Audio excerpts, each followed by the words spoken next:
Retrouvez C'est la Tech bébé avec le Crédit Agricole Alpes-Provence.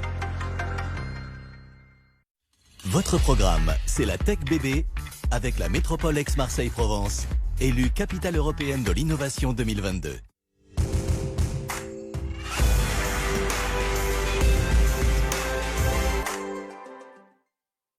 Bonjour à tous et bienvenue dans ce nouveau numéro de C'est la Tech bébé. En ce début mars, gros plan sur ce que l'on appelle la Femtech. Vous vous demandez ce que le concept signifie. Nos experts seront là dans une minute pour décoder. Nous découvrirons aussi Luna, une appli qui existe depuis 2018 mais qui a changé de nom et qui fait sa mue pour mieux aider les femmes à diagnostiquer l'endométriose. Enfin, nous pousserons la porte de Millet, une marque de soins qui s'est spécialisée sur l'équilibre hormonal féminin.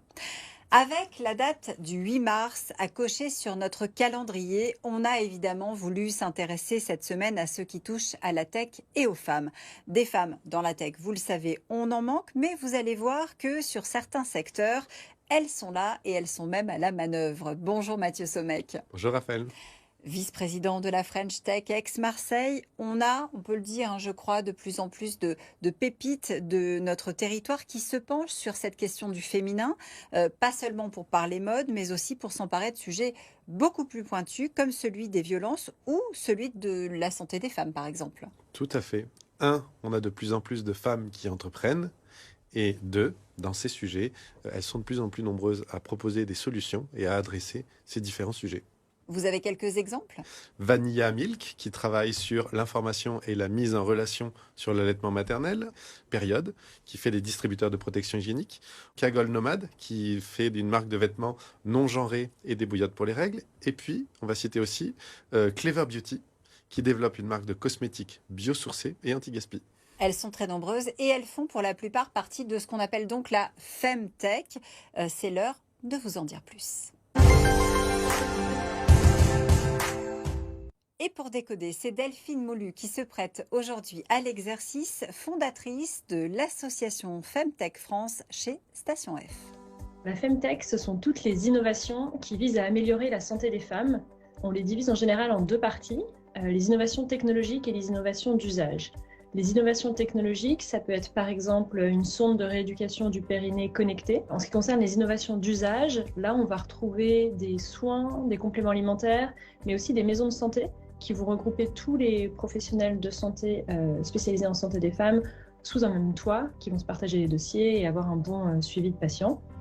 Ce terme Femtech, il a été créé en 2016 par une entrepreneure qui trouvait que quand on parlait de health tech, donc de santé et de technologie dans la santé, c'était uniquement destiné à la santé des hommes. Elle a voulu mettre en avant le manque d'innovation en santé des femmes et s'est dit qu'on avait besoin de créer un terme spécifique pour encourager ce secteur et pour qu'il se développe plus.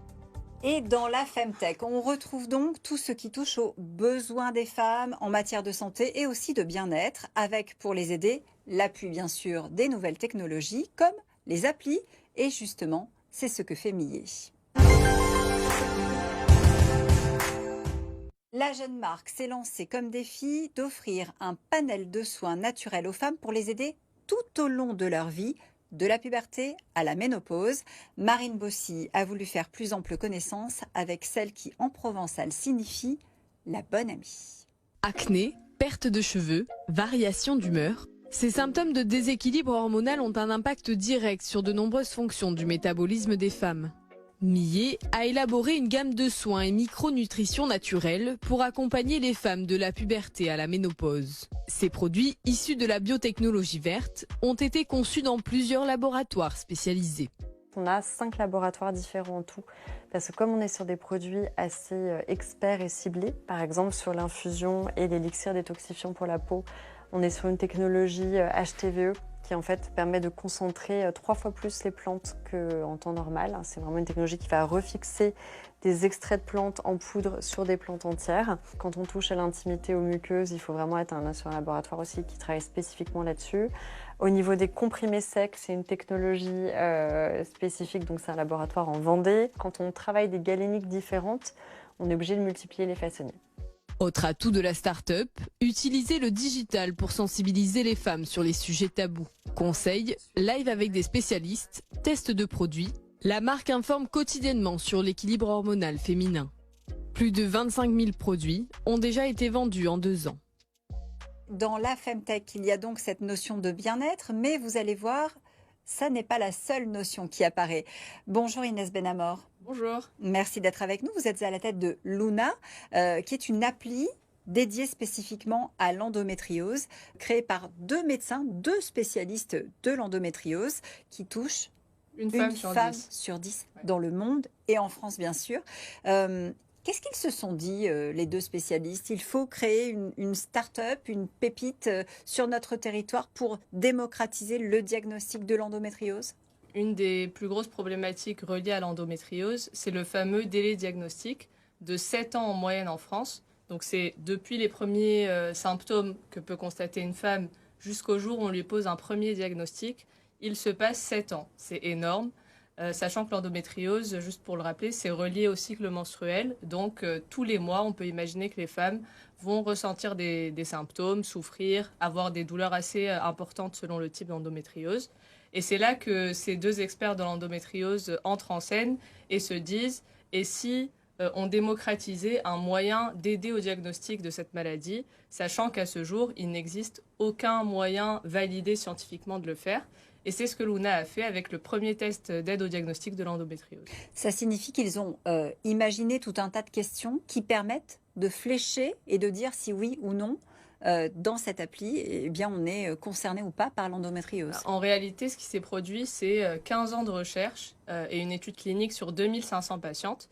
Mais c'est vraiment à la fin de cette recherche et à la découverte et fondation de ce questionnaire, le Luna Endoscore, qu'ils ont décidé de fonder une start-up pour digitaliser ce questionnaire et le rendre accessible au plus grand nombre. Mathieu? Comment vous faites pour garantir la fiabilité des informations que vous partagez à ces femmes? Nous, notre questionnaire, il est dispositif médical certifié CE. C'est quelque chose qu'on a passé beaucoup de mois à travailler et qui fait que les résultats qu'on propose ont été audités de fond en comble et on est sûr qu'on propose une expérience sécurisée et exacte pour les utilisatrices de l'application. L'actualité de Luna en ce début mars, c'est une nouvelle appli qui propose une expérience encore plus poussée pour les femmes? Tout à fait.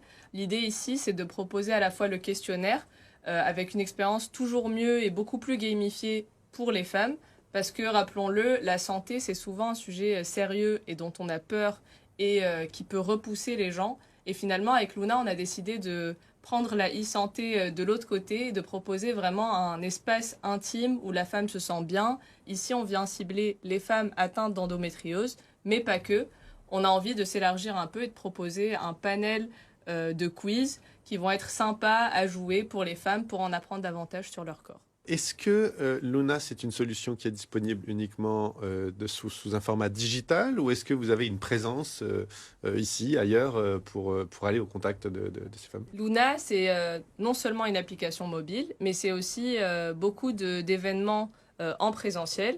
Typiquement, ça fait depuis quelques semaines maintenant qu'on organise des Luna formations pour les professionnels de santé, pour les monter en compétences. Et à part ça, on a lancé récemment un centre de dépistage de l'endométriose à la clinique Bouchard à Marseille. Si vous êtes utilisatrice de Luna et que vous êtes localisée proche de Marseille, vous pourrez alors très simplement prendre rendez-vous avec une sage-femme qui pourra vous aiguiller encore mieux et vous aider à prendre en charge votre maladie beaucoup plus rapidement. Inès, combien de personnes aujourd'hui connectées à Luna et quelles sont les options qui s'offrent à vous? À l'heure actuelle, on est sur 50 000 utilisatrices de l'application, mais avec cette nouvelle application qui vient de sortir, on table plutôt sur 250 000 utilisatrices pour cette année, sachant que l'endométriose, c'est 2 millions de femmes en France, 8,5 millions de femmes aux États-Unis, et notre application est disponible à la fois en français et en anglais.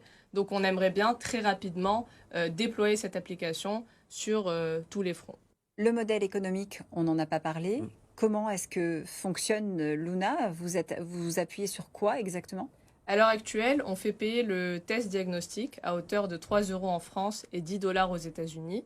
Mais l'idée, ce serait que des mutuelles en France achètent par exemple 10 000 Luna Endoscore pour tous leurs clients, ce qui du coup affranchirait de payer pour ce test. Merci Inès Benamor d'être venue nous en parler. C'est l'heure pour nous de regarder ce qui se passe côté agenda. Mathieu, quoi de neuf sur les tablettes? On part le 16 mars à Gardanne, sur le campus de l'école des mines de Saint-Étienne, pour la 4e édition des Micro Innovation Day, qui réunit des experts de l'industrie et du monde universitaire autour des thématiques de l'IoT et des smart energy. Et puis, jusqu'au 19 mars, on note que c'est les appels à candidature pour le Delta Festival. Et donc, c'est l'occasion de rejoindre le village Startup. Merci Mathieu. On se retrouve la semaine prochaine pour un nouveau numéro de C'est la Tech Bébé. Nous parlerons de l'inflation.